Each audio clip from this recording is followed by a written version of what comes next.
2026 সালের 28শে ফেব্রুয়ারি।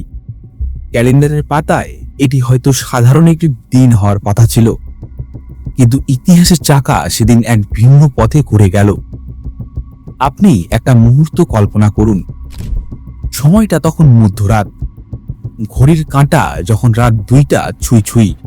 ঠিক সেই সময় আপনি গভীর ঘুমে আচ্ছন্ন, আর হঠাৎ আপনার ছাদ কাঁপিয়ে ধেয়ে আসছে শত শত সুপারসনিক মিসাইল। আকাশ থেকে বৃষ্টির মতো ঝরছে আগুনের গোলা। না, এটি কোনো হলিউড মুভির দৃশ্য নয়। এটি সেই বাস্তবতা যেটা আজ তেহরান, ইস্পাহান এবং নাতাঞ্জের মানুষ প্রত্যক্ষ করছে। আমেরিকা এবং ইসরায়েলের যৌথ বাহিনী শুরু করেছে তাদের ইতিহাসের সবচেয়ে বড় গোপন অপারেশন।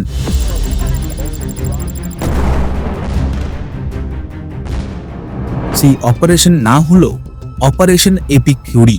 তার লক্ষ্য একটাই, ইরান। তাহলে এখন আপনাদের মনের মধ্যে প্রশ্ন আসতেই পারে, এই হামলা কি কেবল ইরানের পারমাণবিক স্বপ্ন ধূলিসাৎ করার জন্য, নাকি এটি একটি সাজানো ছক যেটা পৃথিবীকে ঠেলে দিচ্ছে তৃতীয় বিশ্বযুদ্ধের দিকে? আর কেন হঠাৎ করে জ্বলছে এই মধ্যপ্রাচ্য? নমস্কার, আমি শুভম, আর আপনারা দেখছেন অধ্যায়ম। আজ আমরা পর্দার আড়ালের সেই সত্যগুলো উন্মোচন করার চেষ্টা করব, যেটা বিশ্ব মিডিয়ার আড়ালে রয়ে গেছে। প্রথমেই আমরা যেটা জানার চেষ্টা করব সেটি হলো, যুদ্ধের শুরুটা কি কেবল এক রাতের সিদ্ধান্ত?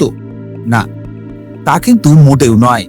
এর শিকড় লুকিয়ে আছে বহু বছরের অবিশ্বাস আর ব্যর্থ কূটনীতিতে। 2020 থেকে 2025 সাল, এই 5 বছরে ইরান তার পারমাণবিক সক্ষমতাকে এমন এক পর্যায়ে নিয়ে গিয়েছিল যেটা পশ্চিমা বিশ্বের জন্য ছিল দুঃস্বপ্ন।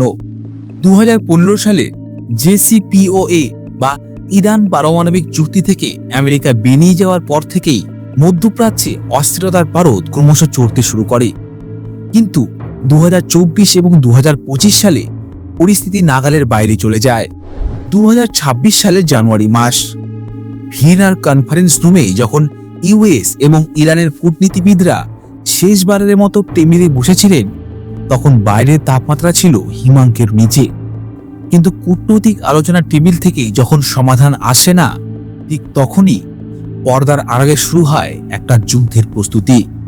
নাতাঞ্জ এবং ফোর্দোর ভূগর্ভস্থ ল্যাবে যখন সেন্ট্রিফিউজগুলো তীব্র গতিতে ঘুরছিল, তখন ওয়াশিংটন আর তেল আবিবে চলত রুদ্ধদ্বার বৈঠক। আমেরিকা দাবি করেছিল ইরানকে তাদের ব্যালিস্টিক মিসাইলের প্রোগ্রাম পুরোপুরিভাবে বন্ধ করতে হবে, কিন্তু অন্যদিকে ইরানের দাবি ছিল আগে সমস্ত অর্থনৈতিক নিষেধাজ্ঞা তুলতে হবে। কিন্তু আমরা সকলেই জানি, কূটনীতি যখন ব্যর্থ হয় তখন বন্দুকের নল কথা বলে। 2026 সালের জানুয়ারি মাসে সেই বৈঠক কোনো সমাধান ছাড়াই শেষ হয়। সিআইএ এবং মোসাদের গোপন রিপোর্ট বলছে, ঠিক সেই মুহূর্তে ইরানের সুপ্রিম লিডার ফতোয়া পরিবর্তন করে পারমাণবিক বোমা তৈরির সবুজ সংকেত দিয়েছেন। আর তারপরেই শুরু হয়ে যায় এক অদৃশ্য ইঁদুর বিড়ালের দৌড়। একদিকে ইরানের সেন্ট্রিফিউজগুলোর তীব্র গতি, আর অন্যদিকে পেন্টাগনের ওয়াররুমে হামলার সূক্ষ্ম পরিকল্পনা। কিন্তু এবারে প্রশ্ন হচ্ছে, কেন আমেরিকা এবং ইসরায়েল এত মরিয়া হয়ে উঠল? এর উত্তর লুকিয়ে আছে একটি সংখ্যার ওপর, আর সেটি হলো 90%। পারমাণবিক বিদ্যুৎ তৈরির জন্য ইউরেনিয়াম সমৃদ্ধকরণ লাগে মাত্র 3 থেকে 5%, কিন্তু পারমাণবিক বোমা তৈরির জন্য সেই সমৃদ্ধকরণ লাগে অন্ততপক্ষে 90%। ফেব্রুয়ারি মাসের মাঝামাঝি সময়ে আন্তর্জাতিক পরমাণু শক্তি সংস্থা বা IAEA তাদের এক গোপন রিপোর্টে জানায়, ইরান তাদের ফর্ডো সাইটে ইতিমধ্যেই 90% সমৃদ্ধ ইউরেনিয়ামের মজুদ গড়ে তুলেছে। তাহলে বুঝতে পারছেন তো এর মানে কি? আসলে এর মানেটা হলো, ইরান এখন পারমাণবিক দেশ হওয়ার থেকে মাত্র কয়েক সপ্তাহ বা কয়েকদিনের দূরত্বে দাঁড়িয়ে আছে। ইসরায়েলের তৎকালীন প্রধানমন্ত্রীর জন্য এটি ছিল রেড লাইন। মোসাদ প্রধানের সাথে জরুরি বৈঠকে তিনি বলেছিলেন, আমরা যদি আজ আঘাত না করি তবে আগামীকাল আমাদের সন্তানদের পারমাণবিক ধ্বংসস্তূপের নিচে ঘুম থেকে উঠতে হবে। আর ঠিক তারপরেই শুরু হলো ইতিহাসের সবচেয়ে জটিল সামরিক সমন্বয়। মার্কিন স্যাটেলাইটগুলো ইরানের প্রতিটি সেন্টিমিটারে নজরদারি শুরু করলো। পারস্য উপসাগরে নিঃশব্দে জমা হতে শুরু করলো যুদ্ধ জাহাজ। আর ঠিক তখনই যুদ্ধের কাউন্টডাউন শুরু হয়ে গেল। এরপর 27 ফেব্রুয়ারি 2026 সাল। হামলার ঠিক 24 ঘন্টা আগে ওয়াশিংটনের হোয়াইট হাউসে তখন আলো জ্বলছে সারা রাত। সিচুয়েশন রুমে প্রেসিডেন্ট এবং জয়েন্ট চিফ অফ স্টাফরা সরাসরি ফিড দেখছেন। আর অপরদিকে ইসরায়েলের নেগেভ মরুভূমির এক গোপন বিমান ঘাঁটিতে প্রস্তুত রাখা হয়েছে F-35 লাইটনিং II ফাইটার জেটগুলোকে। আর পাইলটদের ব্রিফিং দেওয়া হয়েছে এটি কোনো সাধারণ মহড়া নয়, এটি এমন এক মিশন যেখানে ফেরার কোনো রকম গ্যারান্টি নেই। ইরানের আকাশ প্রতিরক্ষা ব্যবস্থা S-400 অত্যন্ত শক্তিশালী, কিন্তু অপারেশন এপিক ফিউরির মাস্টারমাইন্ডরা তৈরি করেছিলেন এক বিশেষ সাইবার ভাইরাস। হামলার ঠিক 10 মিনিট আগে ইরানের র্যাডার সিস্টেমকে অন্ধ করে দেওয়ার লক্ষ্য ছিল তাদের। সময়টা তখন রাত 1:15। পারস্য উপসাগরে মোতায়েন থাকা মার্কিন বিমানবাহী রণতরী এবং ইসরায়েলি F-35 ফাইটার জেটগুলো র্যাডার ফাঁকি দিয়ে ইরানের আকাশে প্রবেশ করেছে। এরপর রাত 1:45। গোটা ইরান যখন গভীর ঘুমে আচ্ছন্ন, ঠিক তখন সাইবার হামলার মাধ্যমে ইরানের র্যাডার স্ক্রিনগুলো থেকে অদৃশ্য হয়ে গেল মার্কিন ও ইসরায়েলি যুদ্ধ বিমানগুলো। প্রথমেই আঘাত হানা হয় ইরানের পারমাণবিক হৃৎপিণ্ড নাতানজে। ইরানের গর্ব তাদের গোপন পারমাণবিক স্থাপনাগুলো মাটির কয়েকশো ফুট গভীরে থাকা ল্যাবরেটরিগুলো গুড়িয়ে দিতে ব্যবহার করা হয় ওজনে প্রায় 30,000 পাউন্ডে GBU-57 বাংকার বাস্টার বোমা। আর এর বিস্ফোরণ এতটাই তীব্র ছিল যে কয়েক মাইল দূরের মানুষ ভেবেছিল ভূমিকম্প হয়েছে। নাতানজের পর একে একে টার্গেট করা হয় ইস্পাহান, আরাক এবং বুশেহার। অপারেশন লাইন্স রোয়ার বা সিংহনাথ শুরু হয়ে গেছে। ইসরায়েলি পাইলটরা তাদের লেজার গাইডেড মিসাইল দিয়ে নিখুঁতভাবে ধ্বংস করতে থাকে ইরানের মিসাইল লঞ্চিং প্যাডগুলো। আর ঠিক কয়েক ঘন্টার ব্যবধানে ইরানের কয়েক দশকের কঠোর পরিশ্রম আর বিলিয়ন ডলারের বিনিয়োগ ধ্বংসস্তূপে পরিণত হয়। এরপর একে একে টার্গেট করা হয় ইরানের ব্যালিস্টিক মিসাইল কারখানা, ড্রোন কন্ট্রোল সেন্টার এবং রেভলিউশনারি গার্ডসের প্রধান ঘাঁটিগুলো। নাতানজের ইউরেনিয়াম ফ্যাসিলিটি যখন আগুনের লেনিহান শিকায় আচ্ছন্ন, তখন পুরো মধ্যপ্রাচ্যের আকাশ কেঁপে উঠেছে একের পর এক বোমা বিস্ফোরণে। কিন্তু হামলা কেবল মরুভূমির ল্যাবে সীমাবদ্ধ ছিল না। তেহরানের সামরিক সদর দপ্তর এবং গোয়েন্দা ভবনগুলোতেও আসে পড়ে একের পর এক টোমাহক মিসাইল। শহরের মানুষ ছাদে উঠে দেখেছিল তাদের আকাশের রং বদলে লাল হয়ে গেছে। সোশ্যাল মিডিয়ায় ছড়িয়ে পড়া ভিডিওগুলোতে দেখা যায় ইরানের রেভলিউশনারি গার্ডসের সদস্যরা প্রতি আক্রমণের চেষ্টা করছে, কিন্তু শত্রু দেখা মিলছে না। শত্রু আকাশে নেই, শত্রু যেন র্যাডারের অদৃশ্য ফাঁদে। আর এই যুদ্ধের সবচেয়ে ভয়ঙ্কর দিকটি ছিল এর অনিশ্চয়তা। সাধারণ মানুষ বুঝতে পারছিল না এটি কি একটি ছোটখাটো বিমান হামলা নাকি পূর্ণাঙ্গ যুদ্ধের শুরু। আর ঠিক সেই রাতে ইরানের সুপ্রিম ন্যাশনাল সিকিউরিটি কাউন্সিল জরুরি অধিবেশনে বসে। আর সেখান থেকে আসে সেই ঐতিহাসিক ঘোষণা, শত্রুরা আমাদের রক্ত ঝরিয়েছে, আমরা তাদের সমুদ্রের জল লাল করে দেব। যুদ্ধের ময়দানেই যখন জেনারেলরা মানচিত্রে ঘুঁটি চালেন, তখন মাটির উপর রক্ত ঝরে সাধারণ মানুষের। 28 ফেব্রুয়ারি ভোরের আলো ফোটার আগে একটি সংবাদ সারা বিশ্বকে স্তব্ধ করে দেয়। ইরানের দক্ষিণাঞ্চলীয় শহর মিনা একটি ভুল টার্গেট নাকি যান্ত্রিক ত্রুটি, সেটা অবশ্য এখনো রহস্যই। কিন্তু একটি শক্তিশালী মিসাইল সরাসরি আঘাত আনে একটি বালিকা প্রাথমিক বিদ্যালয়ে। আর মুহূর্তের মধ্যে ধুলোয় মিশে যায় শিশুদের হাসাহাসি। উদ্ধারকারীরা যখন ধ্বংসস্তূপ সরাচ্ছিলেন, তখন তাদের হাতে উঠে আসছিল ছোট ছোট জুতো, রক্তে ভেজা খাতা আর আত খাওয়া টিফিন বক্স। সরকারি হিসেবে নিহত শিশু সংখ্যা 85 ছাড়িয়ে যায়। আমেরিকা এবং ইসরায়েল দাবি করে এটি একটি টেকনিক্যাল এরর বা কারিগরি ত্রুটি ছিল। লক্ষ্য ছিল পাশের একটি র্যাডার স্টেশন। কিন্তু আমাদের প্রশ্ন, যুক্তি দিয়ে কি মায়ের কোল খালি হওয়ার বেদনা মোছা যায়? মিনা ট্র্যাজেডি এই যুদ্ধকে কেবল সামরিক সংঘাত থেকে এক জাতীয় আবেগে পরিণত করে। ইরানের প্রতিটি রাস্তায় মানুষ নেমে আসে, তাদের চোখে জল নয়, ছিল শুধুমাত্র প্রতিশোধের আগুন। আর এই একটি ঘটনা পুরো যুদ্ধের প্রেক্ষাপট বদলে দেয়। বিশ্বজুড়ে নিন্দার ঝড় ওঠে। জেনেভা কনভেনশন আর মানবাধিকারের বুলি যখন বুকরে কাঁপছে, তখন মিনাবেশী ধ্বংসস্তূপ জানান দিচ্ছে আধুনিক যুদ্ধ কতটা নিষ্ঠুর হতে পারে। এটি কেবলমাত্র সামরিক বিজয় নয়, এটি মানবতার এক বিশাল পরাজয়। আর এরপরে তেহরান থেকে ঘোষণা আসে, the gates of hell are now open.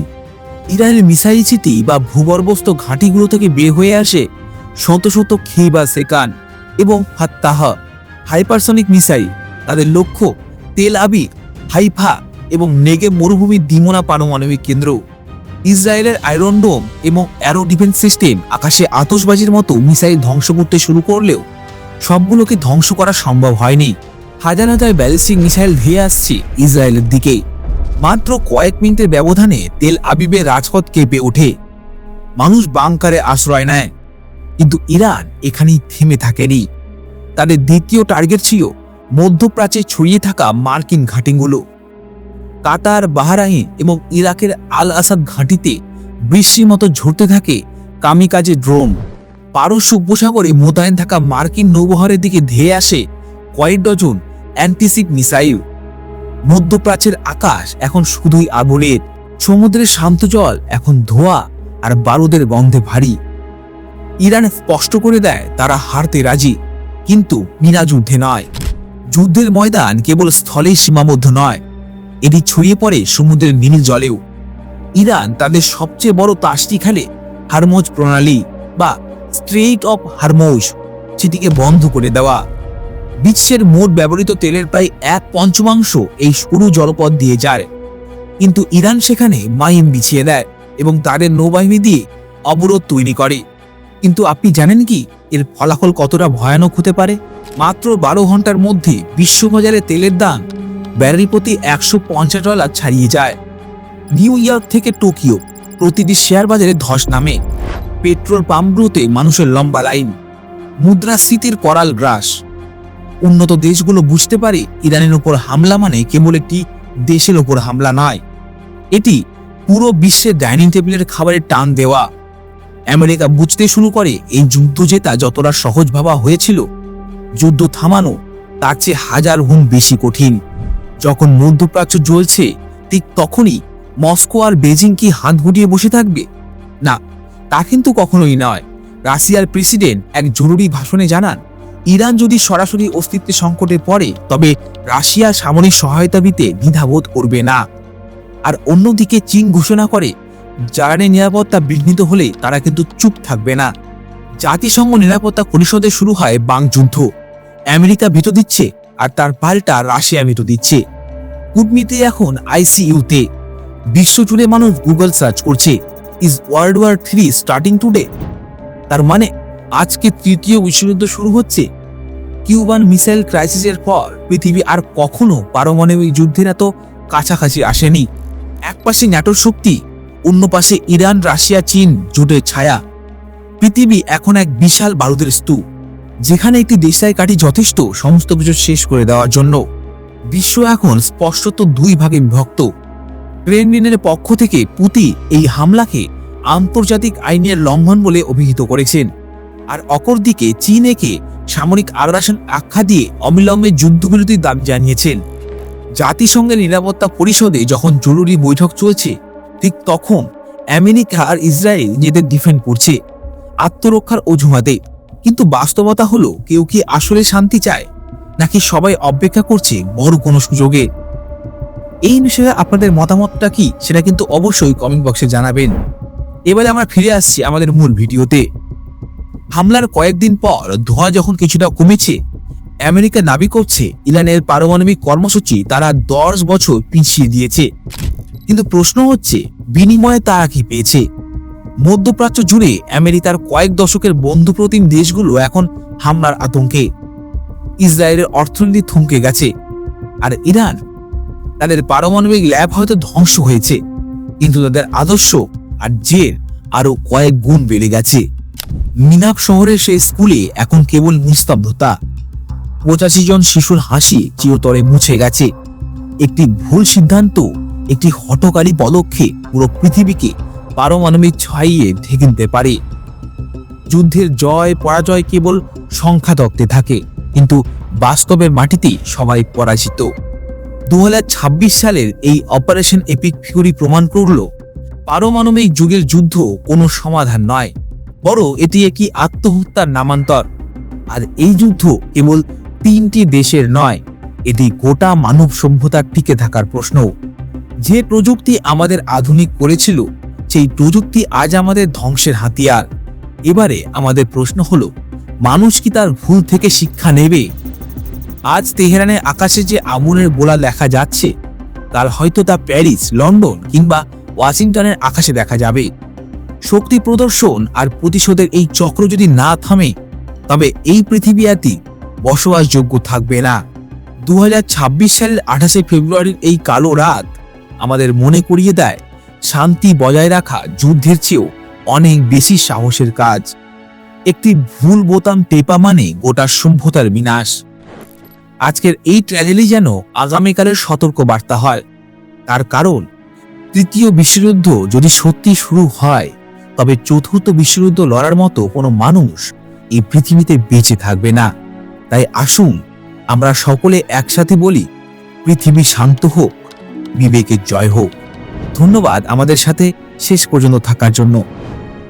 আমাদের আজকের ভিডিওটা আপনাদের কেমন লাগলো সেটি কিন্তু অবশ্যই কমেন্ট বক্সে কমেন্ট করে জানাবেন।